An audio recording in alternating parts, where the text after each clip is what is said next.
Programa Ping Pong, a sua revista eletrônica dominical.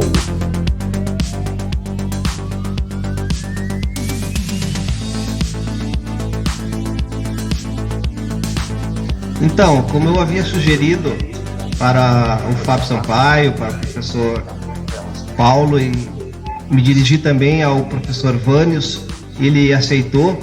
A gente vai estar abordando então sobre a qual é o título da temática, sobre a importância de um dia de descanso na pós-modernidade. Exatamente. Então, primeiramente a gente quer ouvir do professor Vânios já uma primeira colocação concernente a essa questão. Qual a importância desse dia, de um dia de descanso para nós, seres humanos, nesta sociedade pós-moderna que nós vivemos? Bom, a primeira coisa que a gente poderia fazer aqui é a gente tentar, de forma bem resumida, né, estabelecer o conceito do que é a pós-modernidade, né, quais são as características aí do pós-modernismo, né? O pós-modernismo, ele basicamente vai se instaurar ali após 1940, né, com a questão da guerra, da Segunda Guerra Mundial principalmente, mas é a partir de 1960 que a coisa começa realmente a ganhar forma e começa a ser escritos aí bastante material a respeito do assunto, começa a pensar no pós-modernismo, né? No modernismo, que obviamente está antes aí do pós-modernismo, a ênfase maior está na questão do racionalismo, né? E a gente pode considerar isso também como uma combinação de várias tendências, né? E algumas dessas tendências, elas estão presentes na arte até hoje, né? Na arquitetura, na filosofia, na política e tudo mais. E uma das coisas importantes aí, de repente, que o modernismo ainda pode destacar, é a questão do valor, a importância da ciência, né? Os valores assim mais racionais, né? Aquela coisa mais da razão, da lógica, do cognitivo. Ou seja, na modernidade não é apenas falar, você tem que comprovar o que está falando. Mas aí quando chegamos na pós-modernidade, há uma ligeira mudança aí de pensamento, e aí uma das características aí da pós-modernidade é o fato simplesmente de não haver muitas certezas das coisas, né? Vamos dizer que na pós-modernidade a tendência assim mais forte é uma vida mais livre, sem muitas responsabilidades e com muito questionamento. E aí o que acontece é que as pessoas passam a ser cada vez mais críticas. Isso é um negócio natural dentro do contexto do ser humano, né? O ser humano, ele vive de questionar, vive de criticar, é até natural. Só que há um problema aí que eu percebo, que é o seguinte, que nesse processo de crítica, nesse processo de questionamento, fica mais difícil você aceitar o contraditório, porque as pessoas, elas tendem a defender a posição delas unicamente, e a posição do outro não é tão importante. E isso, querendo ou não, isso dificulta um pouco o diálogo. E quando a gente leva isso um pouquinho para o campo agora aí das questões filosóficas que envolvem, por exemplo, o descanso, a gente tem que pensar, hoje, no contexto pós-moderno, as pessoas estão muito ocupadas, elas são bombardeadas com informação, elas são bombardeadas aí com todo tipo de padrão que às vezes é exigido delas. É uma correria muito grande, né? Hoje para nós parece que ele tinha que ter 36 horas ou até mais, e não apenas 24, porque são muitas coisas para fazer dentro de um dia de 24 horas, e isso se torna uma grande pressão para nós, para todos nós seres humanos. E aí eu diria que o desafio, então, entendendo agora a questão do dia de descanso, aí, da importância do descanso em si, né, é entender como que nós vamos explicar para um ser humano pós-moderno que ele precisa de fato parar para descansar. Por quê? Porque as pessoas hoje, você observa os jovens principalmente, eu tenho uma filha de 19 anos, para eles a coisa mais comum do mundo, por exemplo, é passar uma noite acordado, fazendo nada, né? Mexendo no telefone, vendo uma internet, qualquer coisa do tipo. E aí onde está o descanso nessas horas? O que tem que lembrar é que a médio prazo ou a longo prazo, o nosso corpo vai cobrar um preço aí desse descanso que não foi desfrutado. Então eu diria que a pós-modernidade em relação ao dia de descanso, que constitui um grande desafio, e também uma necessidade, né, no sentido de que o volume de informações, o volume de coisas que estão disponíveis para nós interagirmos com elas, em cada vez em menos tempo, as exigências também, quem trabalha sabe disso, né, a exigência do mercado de trabalho, patrões exigentes, mercado exigente, competitividade e tudo mais, isso faz com que a gente não perceba a necessidade de descanso. Hoje trabalha-se muito de segunda a segunda e as pessoas entram num ritmo frenético onde descansar virou quase uma utopia. Pastor? Pois não? Falando nessa questão da correria do dia a dia, tem uma pergunta bem pertinente aqui. Posso passar para o senhor a pergunta? Pois não, claro, fica à vontade. A Helena Drummond está perguntando aqui para o senhor qual é o dia correto para o descanso. E isso é realmente importante neste mundo tão corrido? Ótima pergunta aí da nossa querida ouvinte. Olha só, nós analisarmos do pressuposto bíblico, né? Eu vou ter que, como diz o outro, puxar a sardinha para minha brasa, porque eu sou pastor. Sim. Então, a Bíblia é muito clara em dizer que Deus ele cria o mundo em 6 dias e no 7º dia, né, segundo o livro de Gênesis, capítulo 2, de 1 até o 3, é dito que no 7º dia o Senhor descansou e deixou aquilo como referência para nós, né? E a Bíblia em vários momentos, em vários textos, diversos textos, apresenta o sábado como dia de descanso, né? Então, o sábado, biblicamente falando, ele é o dia de descanso. Importante observar também que, inclusive no Novo Testamento, sábado também aparece como dia de descanso. No livro de Lucas, no capítulo 23, quando Jesus ali morre e tudo mais, tem uma informação muito importante no finalzinho do capítulo, que diz que os discípulos foram guardar o sábado conforme o mandamento, né? Então, eles estavam guardando o sábado conforme já era observado há muito tempo. E a sexta-feira é chamada de dia da preparação. Isso. Então, a sexta-feira é o dia de preparação, você se prepara para poder guardar o sábado, né, no 7º dia da semana. Então, respondendo a nossa querida ouvinte aí, o dia de descanso, segundo a Bíblia, é o sábado, né, o sábado do 7º dia.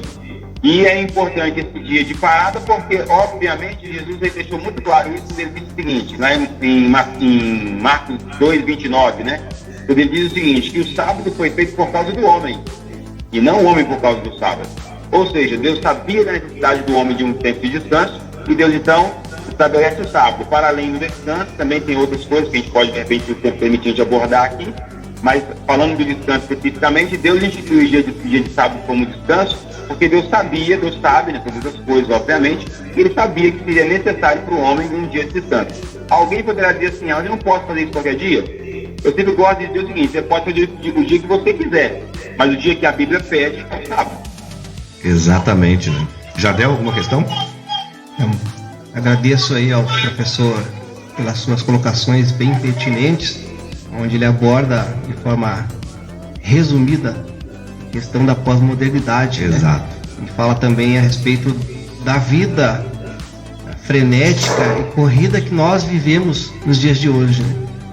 E ele mencionou muito bem a questão de que hoje se trabalha de segunda a segunda. Né? Eu tenho aqui algum dado concernente a alguns povos antigos, principalmente no que tange a Babilônia Antiga, que havia ali, de acordo com o calendário de Lu, essa compreensão de descanso nessa cultura antiga. E o pastor mencionou muito bem ali a questão das Escrituras, e nós, como crendo no Criador, a gente vê já logo no princípio essa questão sendo mencionada, ou seja, Deus criando as coisas, o mundo em 6 dias, e no 7º ele descansou. A pergunta que fica é, Deus, ele como Criador, ele se cansa? Qual a necessidade de Deus ter realizado esse ato, esta ação de descansar, sendo que ele é o Criador do universo? Que o professor tem a colocar sobre essa questão? Olha só que interessante, né? Essa questão do descanso de Deus no sábado, né? Se a gente abrir a Bíblia lá no livro de Gênesis, capítulo 2, vou ler um pedacinho que diz o seguinte, só para contextualizar o nosso ouvinte aí, né? Capítulo 2, verso 1 a 3. Assim, pois, foram acabados os céus e a terra e todo o seu exército. E havendo Deus terminado a sua obra no 7º dia, a obra que te fizera, descansou nesse dia de sua obra que tinha feito. Então o texto diz que Deus descansou. Agora ocorre o seguinte, que a palavra para descansou aqui é um verbo, né, o verbo Shabbat, né, significa descanso.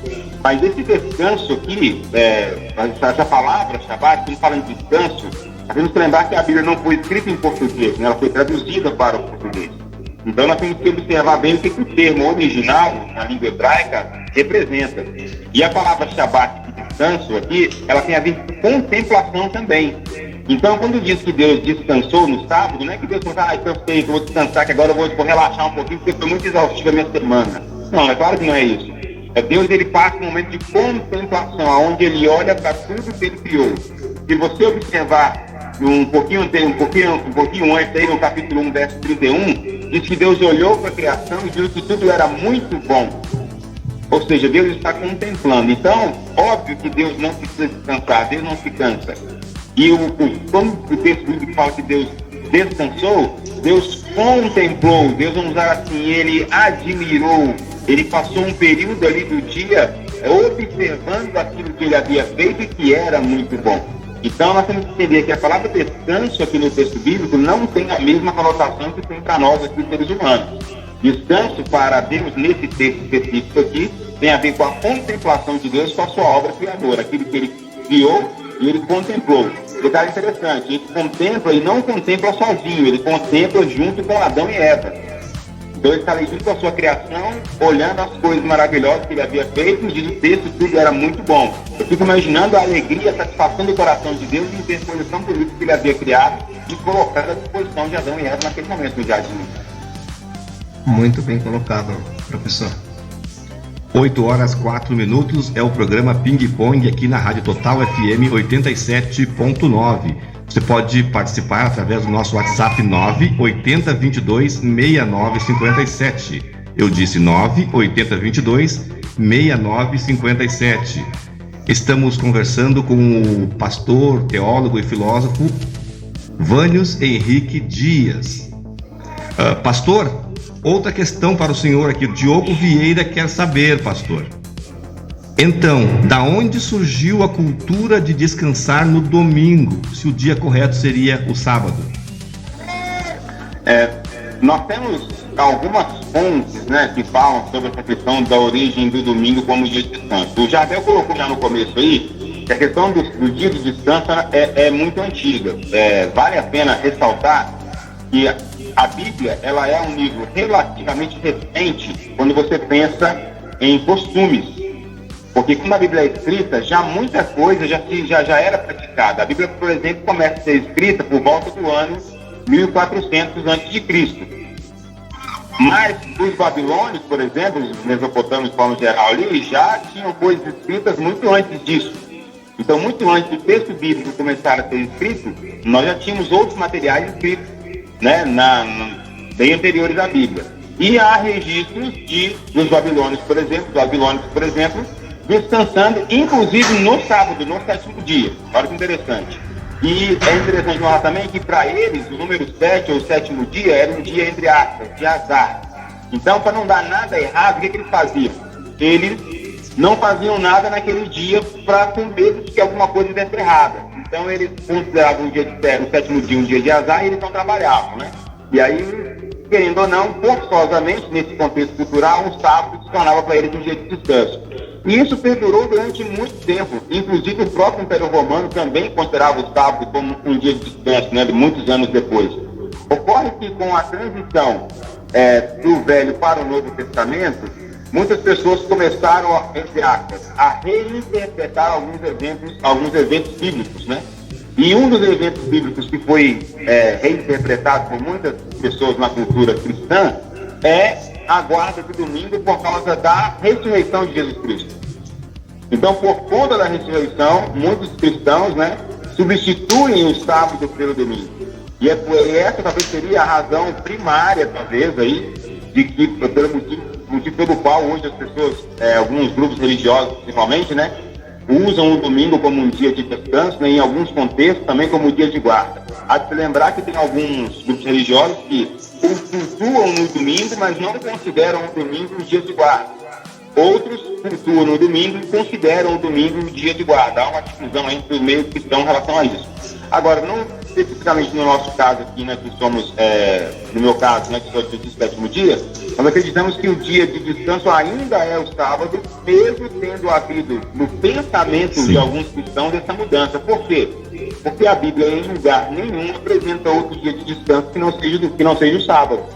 Então a mudança se dá muito por conta da ressurreição de Jesus no domingo.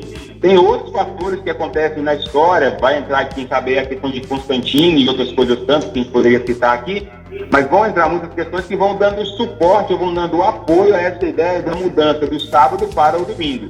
Mas todas essas mudanças que aparecem em relação ao sábado, do sábado para o domingo, elas não têm absolutamente nenhum apoio bíblico, né? Eu até, de forma bem respeitosa, costumo dizer para o pessoal o seguinte: me mostre num verso no Novo Testamento que diga que o domingo foi colocado em lugar do sábado, e eu vou junto com você guardar o domingo também, né?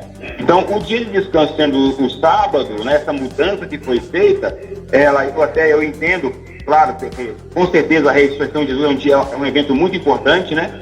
A ressurreição de Jesus é um momento para nós da mudança do nosso estado, né, enquanto seres humanos, né, de pessoas condenadas à morte para pessoas salvas. Ok, isso é importantíssimo. Mas não há nenhum lugar na Bíblia que diz que por causa disso devemos guardar o domingo. E aguarde o domingo hoje se dá por conta dessa transição do sábado para o domingo, por conta da ressurreição de Jesus. Pastor, outra questão que nos chegou aqui: o que acontece com aqueles que alteram a lei de Deus? Essa é a pergunta, eu gosto de brincar e dizer que essa é a pergunta que entra no grupo das perguntas do pesadão, né? É pesadona. Pois é. Porque, veja bem, a Bíblia é muito clara, e eu vou ler um texto aqui, de Apocalipse, capítulo 22, no finalzinho da Bíblia.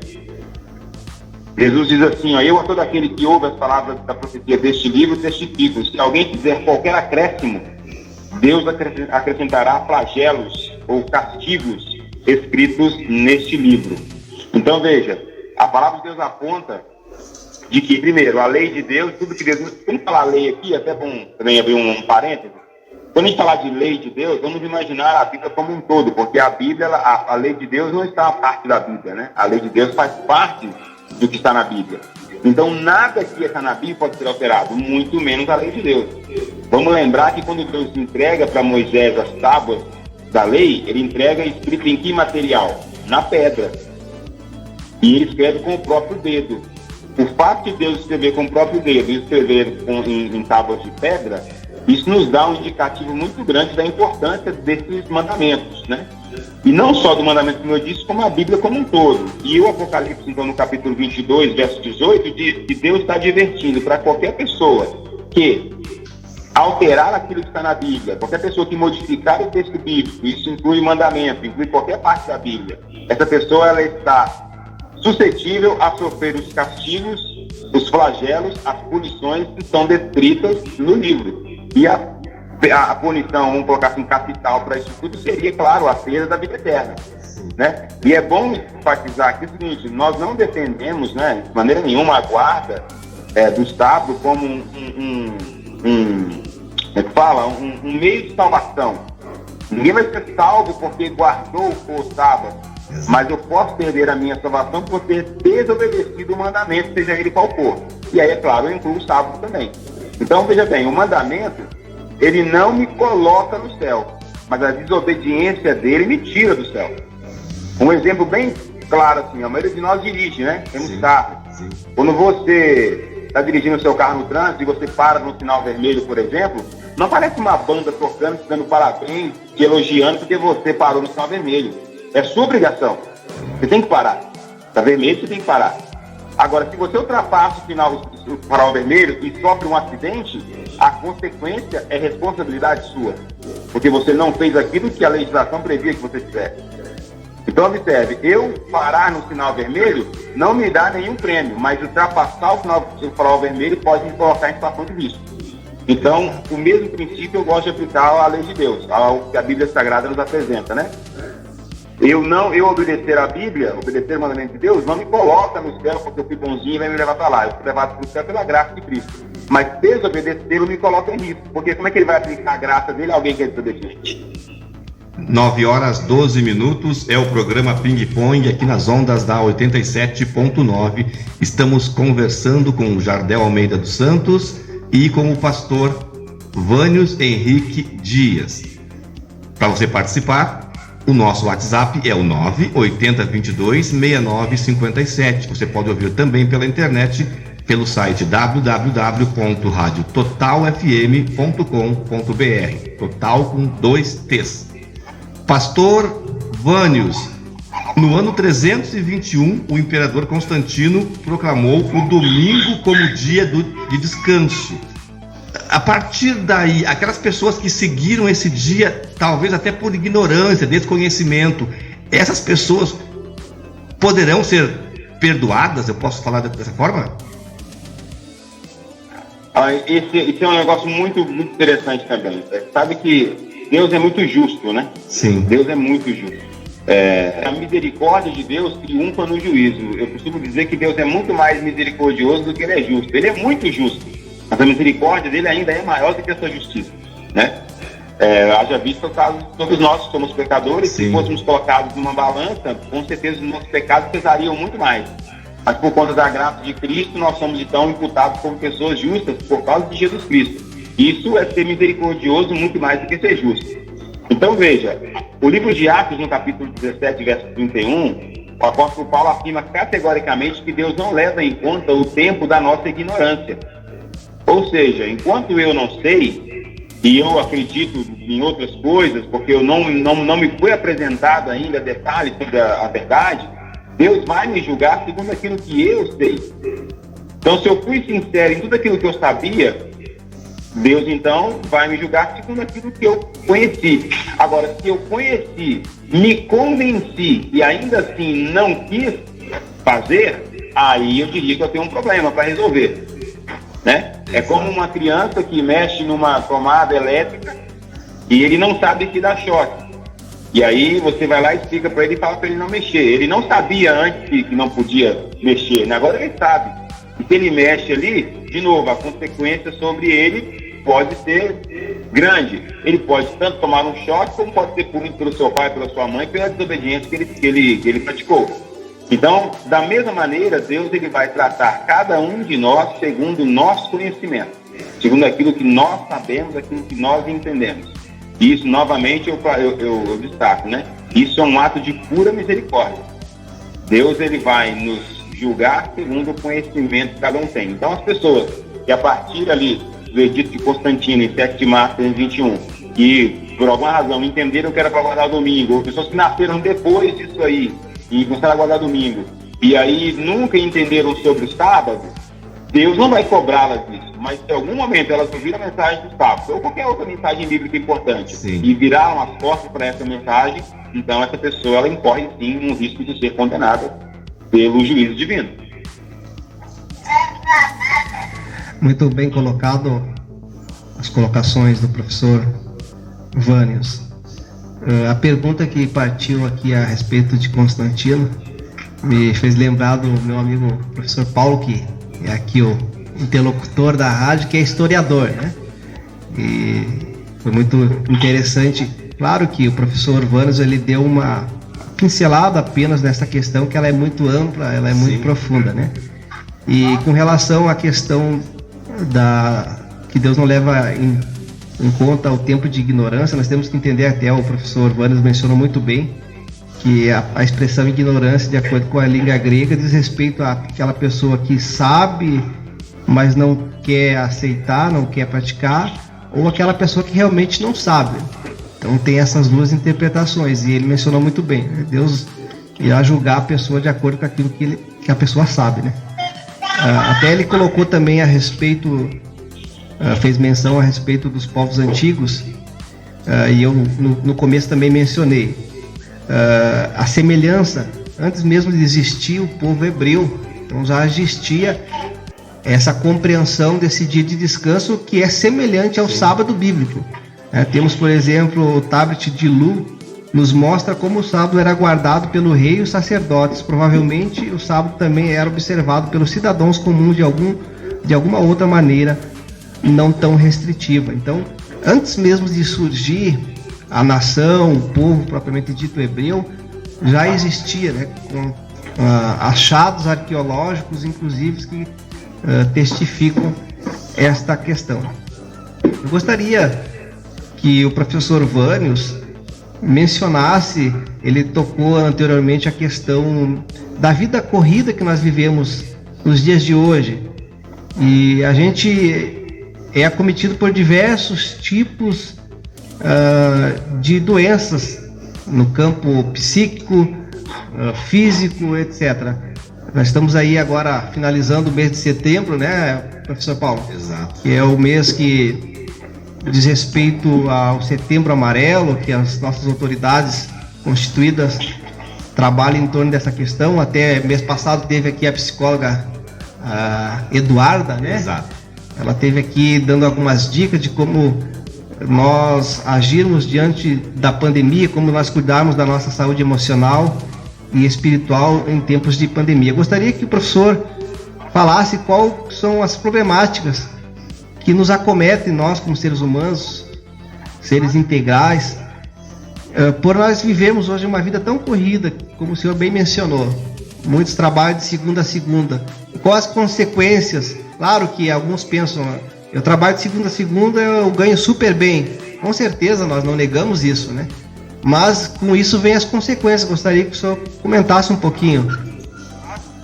Ok, veja, todo mundo aqui, eu imagino, a gente gosta de dinheiro, né? Dinheiro é muito bom, dinheiro ele é necessário, né, em muitas situações, mas o dinheiro não resolve todos os nossos problemas. Você mencionou aí, né, pessoas que se lançam ao trabalho com a justificativa de querer ter ali um bom amparo financeiro, um bom amparo estrutural no que diz respeito aos bens materiais, né? Isso não teria problema nenhum se não fosse as consequências maléficas que isso pode trazer em decorrência da intemperança. Então, veja bem, o dinheiro ele pode comprar uma boa festa de casamento, mas ele não compra um casamento feliz. Se fosse assim, as pessoas ricas não se divorciavam, né? Então, não resolve. O dinheiro ele pode pagar um bom plano de saúde, mas ele não pode curar uma doença incurável. Se fosse assim, as pessoas que têm dinheiro não morreriam de câncer. Então, dinheiro não é tudo. Fico alerta aqui para quem... Eu estou dando esses exemplos aqui, mas poderia dar muito mais, né? Mas o tempo é curto, eu sei. Então, vou falar por enquanto nesses dois.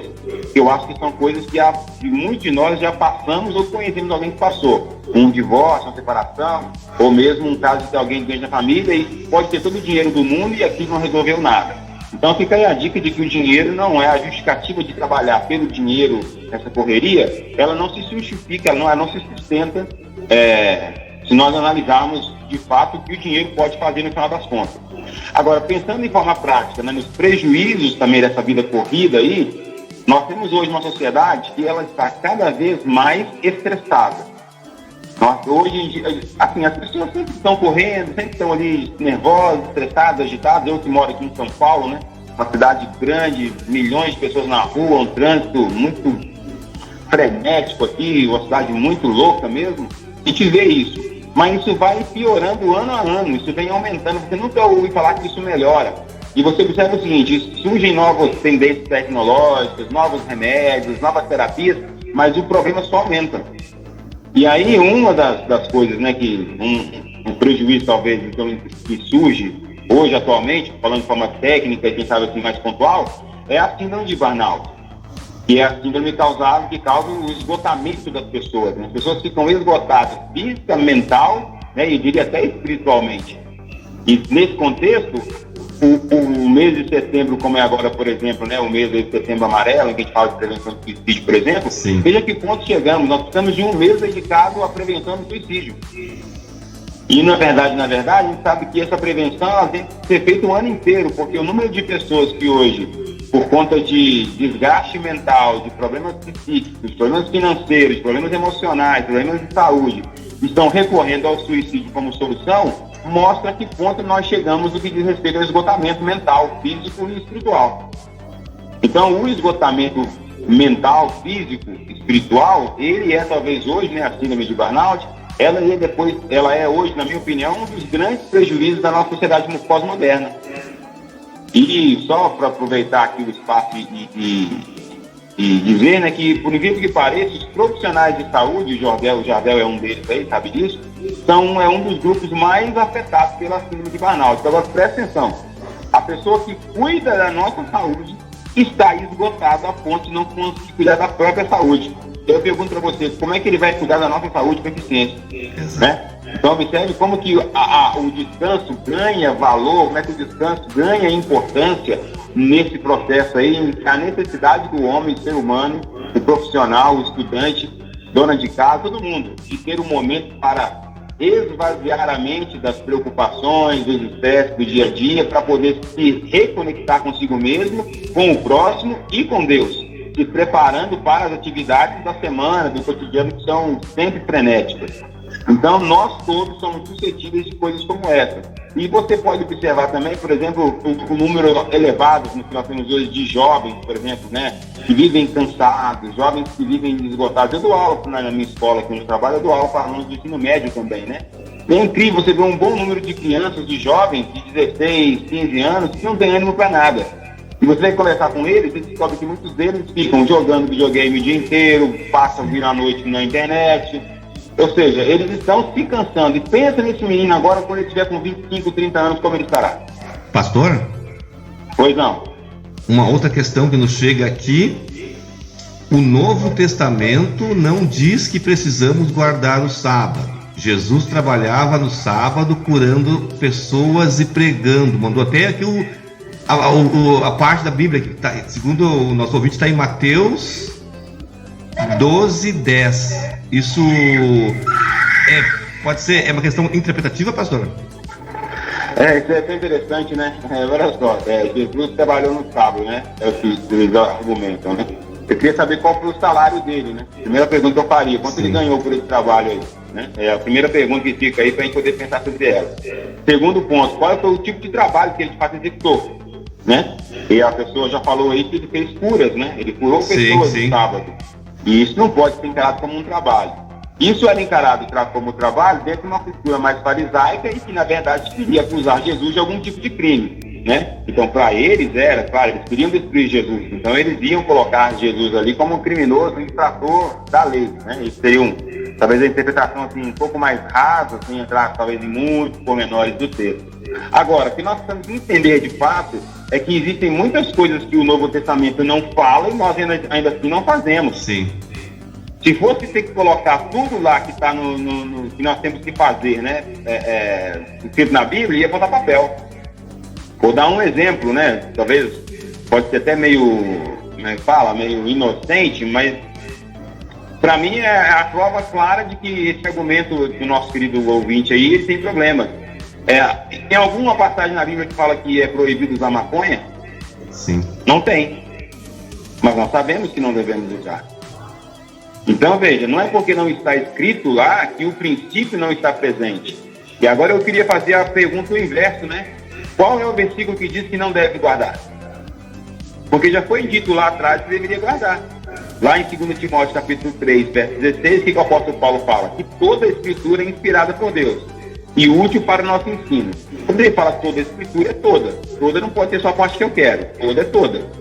E isso inclui o Antigo Testamento. Há de se dizer ainda, diga-se de passagem, que quando Paulo escreve escritura ali, para ele a escritura naquele momento é exclusivamente o Antigo Testamento, porque não tinha Novo Testamento ainda, quando Paulo escreveu esse negócio. Então Paulo está validando o Antigo Testamento. Então, se o Antigo Testamento fala que o sábado é o dia de guarda, para ser mudado isso de fato, eu teria que ter um texto no Novo Testamento que dissesse que isso foi mudado. E isso não existe. Sim. Isso não existe. Então, o raciocínio, e até o próprio Jesus disse, né? O que Jesus disse lá em Mateus, né, capítulo 5, verso 17? Eu não vim mudar a lei, eu vim cumprir. E ali a palavra cumprir, né, ela tem uma conotação dupla. Ele veio tanto cumprir no sentido de obedecer, mas ele também veio cumprir no sentido de que ele é o cumprimento. As profecias, os mandamentos, tudo apontam para Cristo. O que ele diz lá em João, né? Examinai as Escrituras, porque cuidai de ter nela a vida eterna, e são elas que testificam de mim. Então, Jesus, o próprio Cristo, em nenhum momento invalidou a lei de Deus. Pelo contrário, ele enalteceu a lei de Deus, obedecendo a lei de Deus. E de novo, falando em exemplo, se eu tenho que seguir o exemplo de Deus, e parou no sábado para contemplar a obra criada, a obra da criação, eu tenho que seguir também o exemplo de Cristo, que também obedeceu os mandamentos. Exatamente. O senhor mencionou muito bem a questão aí da síndrome de Burnout, né? Eu acho que é assim que se pronuncia, que acomete grande parte aí dos profissionais da saúde e de outras áreas também, né, professor? O senhor mencionou anteriormente a respeito lá do livro de Gênesis, onde quando Deus faz todas as coisas, ele contempla e diz que tudo era bom, né? E gostaria de mencionar aqui um pequeno detalhe concernente à língua hebraica. O professor Vanos, como o maior conhecedor do hebraico e do grego do que eu, inclusive amigo particular do Dr. Sérgio Monteiro, né? Então, o comentário que irei fazer, eu acredito que ele irá concordar, que a expressão ali Tov Meod, do hebraico, Deus estava dizendo que era bom não para si só, né? Ele estava dizendo que era bom, mas para aquilo a qual ele havia feito, ou seja, era bom para nós, seres humanos, né? Ou seja, a criação que Deus fez para nós desfrutar da criação. Não sei se o professor concorda com essa colocação. E a questão do sábado, né? Você mencionou muito bem a respeito da questão já das culturas antigas, que já tinha essa compreensão do dia de descanso. E agora vem essa pergunta desse amigo ouvinte com relação ao Novo Testamento. E é muito interessante também que nesse contexto cultural a qual Cristo ali estava se dirigindo, havia já aquela ideia de que era mais importante para eles tirar um animal que havia caído no buraco em dia de sábado do que ajudar o ser humano. Sim. Então veja a qual ponto de ignorância, e eu digo aqui talvez algo assim um pouco mais forte, de hipocrisia nossa, né, como seres humanos, né? Que eles preferiam tirar um animal que caiu no buraco do que ajudar o seu semelhante, o seu próximo. E Cristo, ele vem e quebra esses paradigmas, né? Ele vem mostrar que o ser humano é muito mais importante do que o animal. Então, muito bem destacado pelo professor Vanos. Concernente também à história, temos relatos históricos, inclusive até o ano 300, se não me falha a memória, de que a questão do sábado já era observado ainda pelos cristãos, né, professor Vanos? Sim, o sábado ele sempre foi o dia de guarda, né, no contexto cristão, inclusive no primeiro século. E aí se você fizer uma análise do texto bíblico enquanto texto histórico, isso fica ainda mais claro. Observe o seguinte: Jesus ele foi crucificado, ele morreu por volta do ano 30, né? Vamos arredondar aí, por volta do ano 30. Então veja, o Novo Testamento, enquanto literatura, começa a ser produzido em torno de 30 anos depois, né? Vamos colocar aí 20 a 30 anos depois começa a ser produzido ali o Novo Testamento enquanto literatura. Observe uma coisa: por que Lucas, né, tantos anos depois da morte de Jesus, vamos lembrar que Lucas não andou com Jesus, e Lucas é grego, Lucas não é judeu. Por que Lucas citaria o sábado tantas vezes, como ele cita no livro de Atos e como ele cita no próprio evangelho dele? Se o sábado, naqueles dias depois, né, da morte de Jesus, ainda não fosse uma referência. E em nenhum momento ele faz uma crítica, por exemplo, à guarda do sábado. Estou pegando o caso de Lucas, que não é judeu. Porque alguém poderia dizer assim: Mateus era judeu, Marcos é judeu, João também é judeu. Então é cômodo para eles defenderem a guarda do sábado. Mas e Lucas, que não é judeu? Lucas é grego. Por que Lucas defende a guarda do sábado? Ou, vou colocar essa expressão, vou melhorar a expressão, né? Por que ele não fala contra a guarda do sábado? E pelo contrário, ele mostra pontos, marcos, né, de momentos especiais em que o sábado está ali como uma referência. Só para dar um exemplo, vamos aqui no livro de Atos, no capítulo 13, num dos momentos ali em que Paulo está fazendo ali as suas pregações, né? Capítulo 13, verso 14, diz assim: mas ele atravessando por Perge para Antioquia da Pisídia, indo num sábado à sinagoga, sentou-se para ler. Então, veja, o costume de Paulo era ir aos sábados na sinagoga, né? Há quem diga, não, mas ele fazia isso porque ele queria pregar para os judeus, por isso que ele ia na sinagoga. E os lugares onde não tinha sinagogas e que Paulo também se reunia ou se sentava no sábado também para poder estudar a palavra de Deus. Nós temos relatos em que Paulo, no meio dos gentios, entre os gentios, ele também busca um lugar para no sábado adorar a Deus. Então, o que eu quero dizer com isso? É que se Lucas está mencionando isso 20, 30 anos depois da morte de Jesus, é porque ainda tinha valor.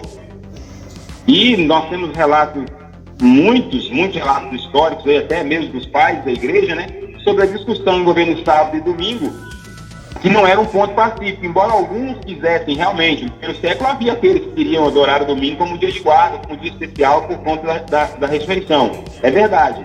Mas isso não ficou definido, isso não ficou estabelecido como uma prática para a igreja. Isso só foi ser definido ou colocado como um assunto institucional de fato, vou arredondar, né, depois do ano 300. Sim. Antes disso, não. Antes disso havia uma controvérsia. E se havia controvérsia, é porque o assunto, de fato, é um assunto que, vou usar a expressão, esquentava os debates da igreja também. Pastor? Sim. Outra questão que nos chega aqui é uma pergunta aqui. Devo guardar o sábado ou o domingo, então? E continua aqui. Muitos cristãos ensinam que o dia de guarda é o domingo e que o sábado foi dado apenas aos judeus. O Jardel até comentou um pouquinho sobre isso no começo ali, né? Sim. Vamos lembrar o seguinte: quando Deus institui o sábado na criação, nós não tínhamos ali nenhum judeu presente. Nós tínhamos ali Adão e Eva como representantes da humanidade. Exato. Certo? Então, o primeiro ponto é esse: o sábado foi feito para a humanidade. Segundo ponto, lá em Marcos, capítulo 2, verso 29, que eu citei agora há pouco também, Jesus não diz que o sábado foi feito para os judeus. Jesus diz que o sábado foi feito por causa do homem. Sim. Então, o sábado ele foi colocado uma instituição preparada, feita para todo o ser humano. Essa ideia de que o sábado é para o judeu, ela não tem amparo bíblico. Vou dar mais um exemplo ainda. Lá no livro de Êxodo, né, que é no capítulo 16, 17, quando o povo ali está saindo do Egito e tal, e eles vão receber ali o maná, um dos argumentos, uma das justificativas para Deus mandar o maná para eles, é colocá-los à prova para ver se eles andam na lei ou não. Veja, a nação hebraica estava se formando ainda. Mas Deus já disse ali no texto bíblico que eles estavam desobedecendo a lei, ou seja, a lei já existia antes de haver a nação judaica.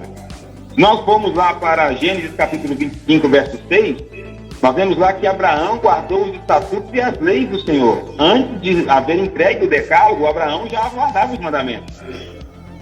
Então a ideia de que o mandamento do sábado especificamente, né, ele foi dado para o judeu, ela biblicamente já não se sustenta.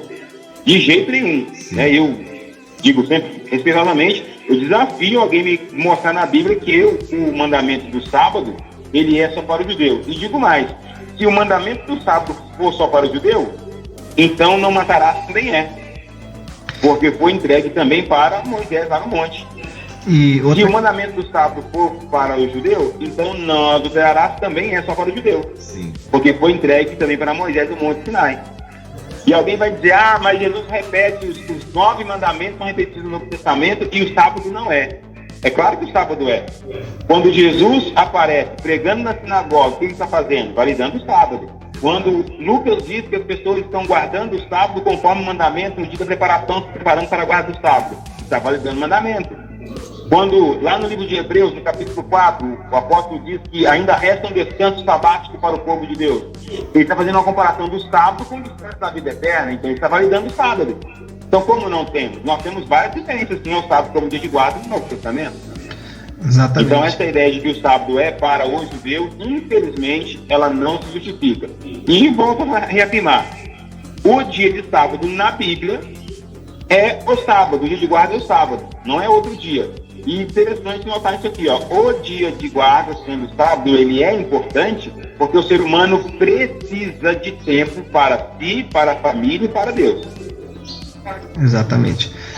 O senhor mencionou a respeito de Marcos, eu acredito que o texto propriamente dito é Marcos capítulo 2, versos 27 e 28. Interessante observarmos que o público-alvo de Marcos é um público gentil, né? Então é bem interessante nós observarmos essa questão. E ele, registrando as palavras de Jesus, ele está ali levando aos seus ouvintes, ao público-alvo, a criação, eu acredito.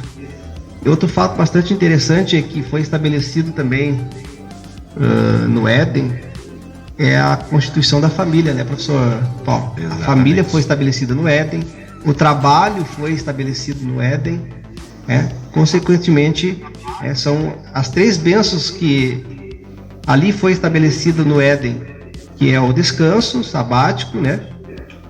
A família, a instituição da família e o trabalho. Então está sendo abordada essa questão da importância de descanso, e já foi mencionado pelo professor a respeito, né, da vida frenética que nós vivemos. Podemos então definir, assim de uma forma mais resumida, professor Vânios, que o fato de haver tanto índice de suicídio, depressão, etc., é pelo fato dessa negligência nossa, como seres humanos, dos princípios estabelecidos por Deus? Seria isso?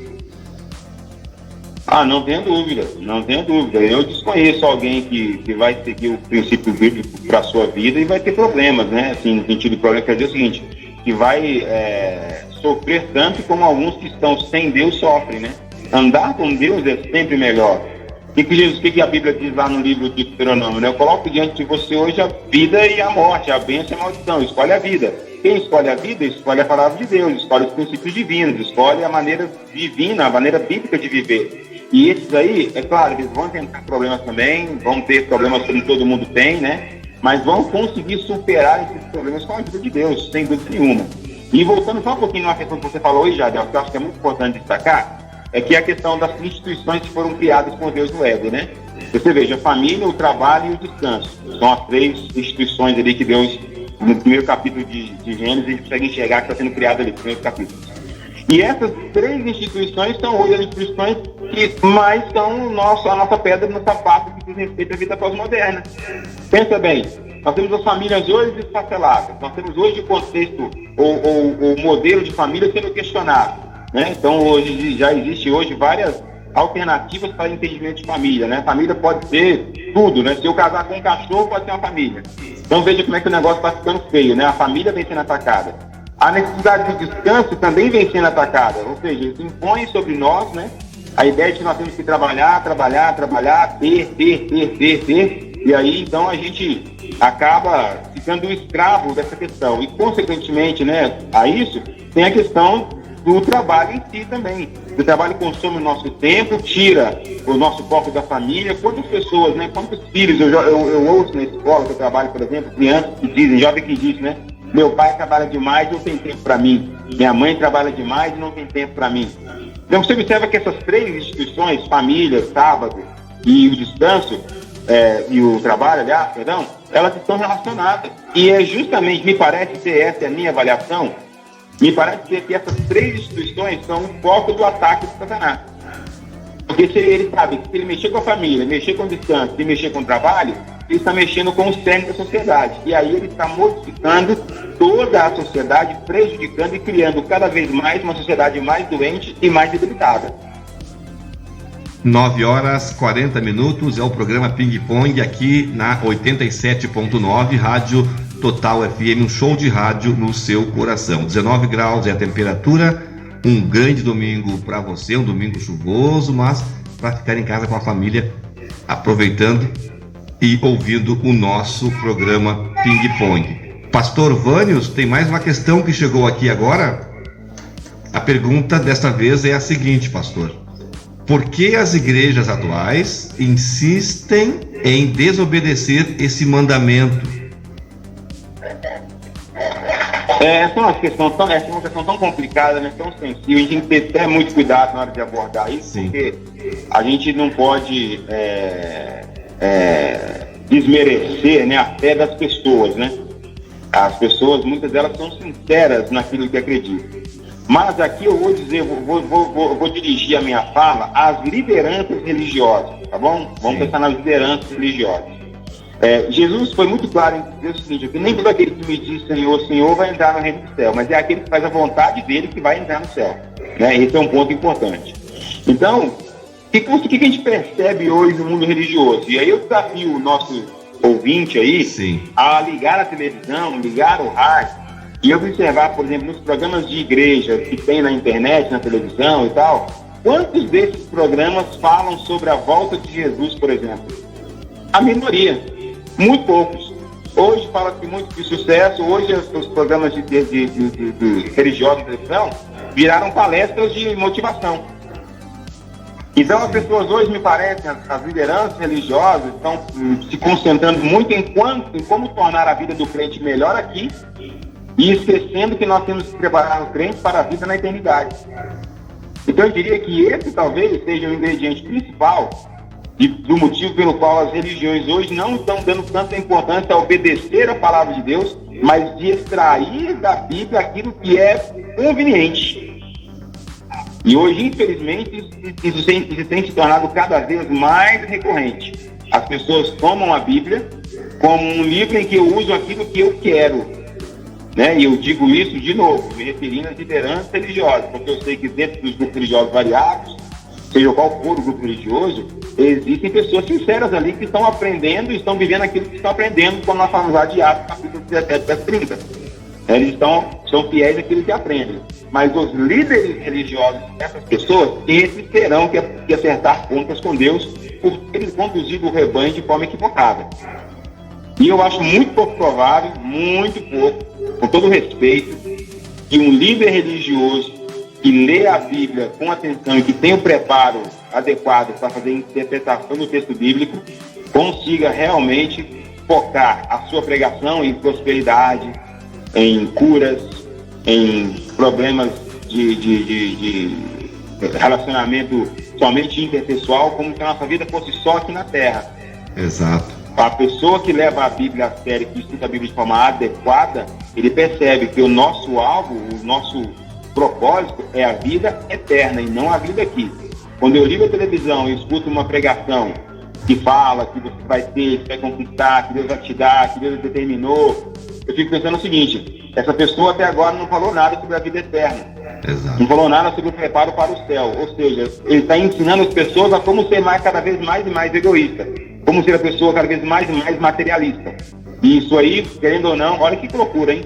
Vai conduzir a pessoa a cada vez mais se enfiar mais no trabalho, na rotina, e vai passar a ter menos tempo para Deus. As pessoas estarão tão ocupadas na busca da bênção que vão esquecer daquele que abençoa. E isso já era, né, professor Vânios, um problemão enfrentado pelo próprio Cristo naquele contexto onde ele esteve, né? Onde, em certa ocasião, ele se direcionou ali àquele público dizendo, né, vós invalidais o mandamento de Deus por causa de tradições, né? Então, ali, nesse contexto, está sendo negligenciado alguns princípios estabelecidos pelo próprio Deus e sendo colocado outros acima, né? Muito interessante isso, a qual o senhor direciona aí a questão aos líderes, né? Sendo que era algo que o próprio Cristo estava se dirigindo aos líderes naquele contexto, né? E Jesus disse uma coisa, aproveitar o ganho de Jardel aqui, Jesus disse em Mateus 15, né? Ele vai dizer o seguinte, que as pessoas adoram a ele em vão quando estão ensinando doutrinas erradas. Você consegue imaginar o que é você fazer uma adoração em vão, uma adoração inútil? Por quê? Porque você ensina a doutrina errada. Então observe, esse conceito de que é só para ir para a igreja, levantar a mão, dar glórias a Deus, ficar falando lá, rodopiando e falando em línguas, e dando graças a Deus e tal, isso não tem valor se você está ensinando a doutrina errada. Isso não faz sentido se você está ensinando aquilo que está incorreto, se você está vivendo uma mentira, né? Então o alerta de Jesus ele é muito sensível, muito importante para nós nos dias de hoje. Eu queria aqui me dirigir aqui ao nosso ouvinte de forma muito respeitosa e dizer para ele pensar o seguinte: na congregação, no grupo religioso que você frequenta, né? Qual é lá a ênfase da mensagem lá? Qual é a motivação para a adoração? É o bem-estar e o conforto do ser humano, pura e simplesmente? Ou é de fato reconhecer que Deus é um Deus de ordem e que requer de nós coisas bem específicas, como sermos obedientes à sua lei? 9h46 é o programa Ping Pong. 9h47 agora. Participe pelo nosso WhatsApp 980226957. 980226957. O Francisco, lá na cidade de Esteio. Bom dia, amigos. Na escuta do programa, está ótimo. Parabéns pelas questões. Pastor, tem mais uma questão que eu separei aqui, pastor. São várias mensagens, pastor. Eu separo as mais pertinentes. Tem uns que não dá nem para ler aqui, pastor, né? O Novo Testamento não ordena o descanso sabático. Não menciona qualquer dia da semana para adoração e culto, pastor. Então, aí, essa pergunta, eu acho que nós já falamos um pouquinho sobre ela lá atrás, né? Não é porque não está dizendo nada que não é para fazer. Isso é que nós chamamos de argumento do silêncio, né? Não é porque não está escrito que eu não devo fazer, né? Eu chego numa empresa para trabalhar, não vai ter placa lá falando tudo que eu tenho que fazer, mas a minha cabeça, o meu senso, já diz para mim que tem algumas coisas que eu devo e outras que eu não devo fazer, porque o contexto me ensinou. Então, o contexto bíblico geral nos ensina que existe um dia de adoração a Deus. Esse dia é o sábado, volta a falar. Nós temos Jesus indo à sinagoga no sábado, nós temos Paulo indo à sinagoga no sábado, nós temos a própria questão dos discípulos também se preparando para aguardar o sábado, né? Então nós temos ali muitas passagens referentes ao sábado, né? E olha que interessante, em nenhuma das vezes em que Jesus foi atacado por fazer trabalhos no sábado, nós já falamos sobre a natureza desse trabalho aqui, né? Que eram trabalhos que não envolviam nenhum tipo de ganho, era um trabalho em benefício do ser humano, mas em nenhum desses momentos Jesus ataca o sábado. Jesus não fala contra o sábado, em nenhum desses momentos. Ele não fala que as pessoas estão erradas por guardar o sábado. Ele fala que as pessoas estão erradas por interpretar não só o sábado, mas como toda a lei equivocadamente. Tanto que quando Jesus ele interpela, por exemplo, alguns dos fariseus, ele pergunta o que diz a lei, e ela pergunta depois, e como interpreta? Porque não era só dizer, interpretar também é importante. E tem um pastor amigo nosso que ele diz o seguinte, pastor Antônio Gonçalves, ele diz que não basta estar na Bíblia, tem que estar de acordo com a Bíblia. Porque citar a Bíblia por citar, até o diabo já citou. Então não é só porque está escrito, sem observar o contexto, sem observar a interpretação, eu tenho que tomar cuidado, senão eu vou fazer uma interpretação que ela é conveniente para mim. E aí eu digo sempre assim, né? Se você, com sinceridade no seu coração, está convencido de que o sábado não é o dia de guarda, ok, não guarde então.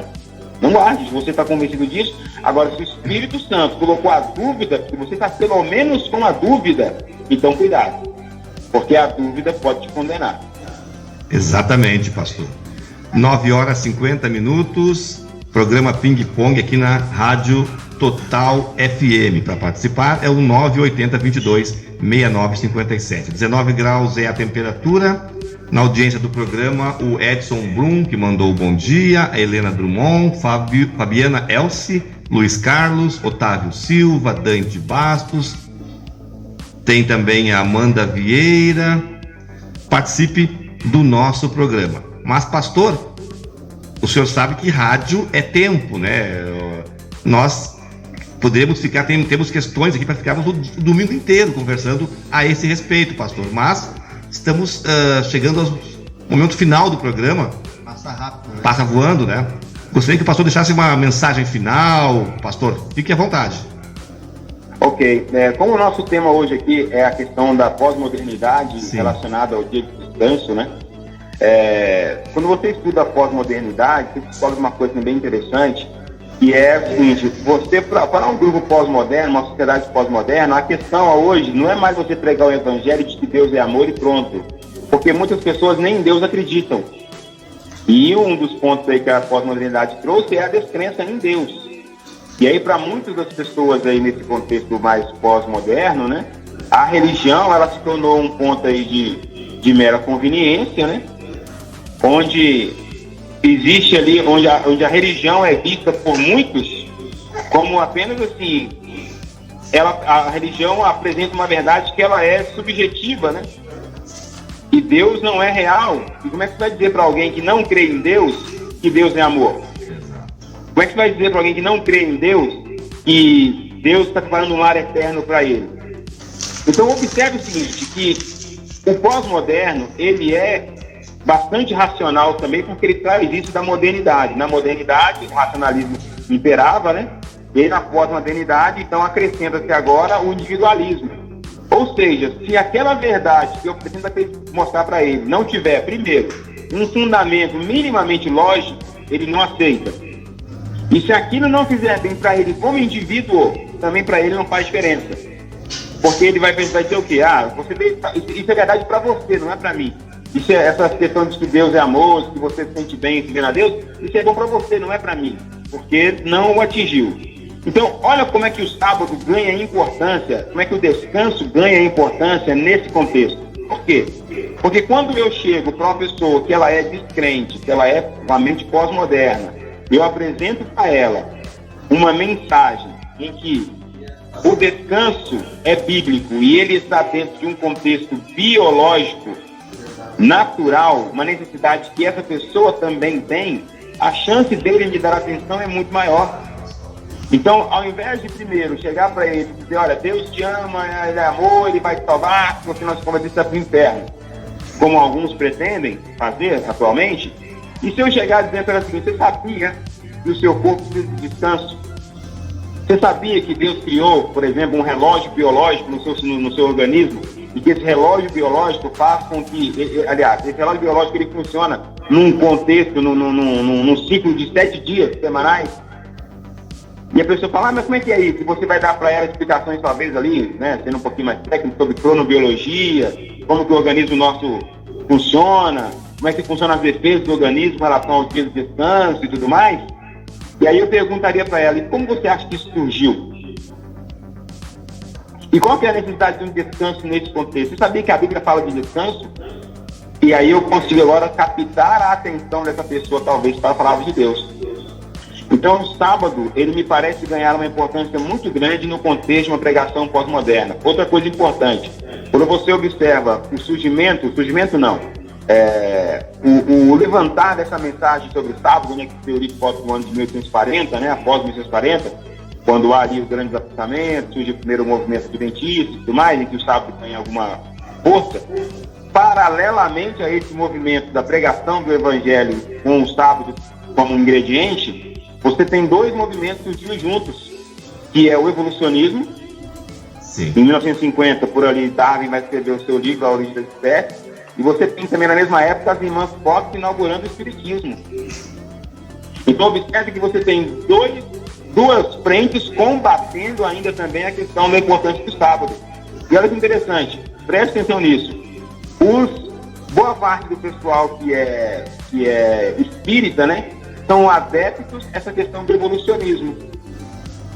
E sendo adepto ao evolucionismo, eu vou acabar então numa necessidade de descanso, porque o propósito da vida, ele não está nas coisas ali eternas como a Bíblia apresenta, mas está em fazer coisas boas aqui na Terra para que você depois possa evoluir, a sua alma seja libertada, essas coisas também já sabe por aí. Por que eu estou fazendo isso? Porque essa mensagem é absolutamente antagônica à mensagem de necessidade de descanso do homem. Por quê? Porque na visão, talvez, mais, eu vou colocar assim, metafísica da coisa, o que você faz com o corpo não importa. O importante é preservar a alma. E se é importante preservar a alma, você pode fazer o que você quiser com o seu corpo. Você não descansa, você fuma, você bebe, você faz o que você quiser. E é, infelizmente, o que muitas pessoas têm acreditado. Então, a mensagem de pregação do sábado e do que queria sugerir aqui para o nosso ouvinte, apenas como uma doutrina de um grupo que crê que o sábado é um dia de descanso. Não. Avalie o sábado como uma necessidade para um mundo pós-moderno que cada vez mais se afasta dos valores eternos, cada vez mais se afasta da palavra de Deus e coloca substitutos para Deus no seu dia a dia. Se nós pensarmos assim, nós vamos ver que o sábado ganha muito mais significado e muito mais valor.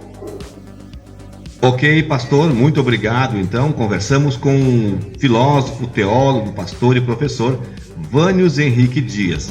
Muito obrigado pela sua participação.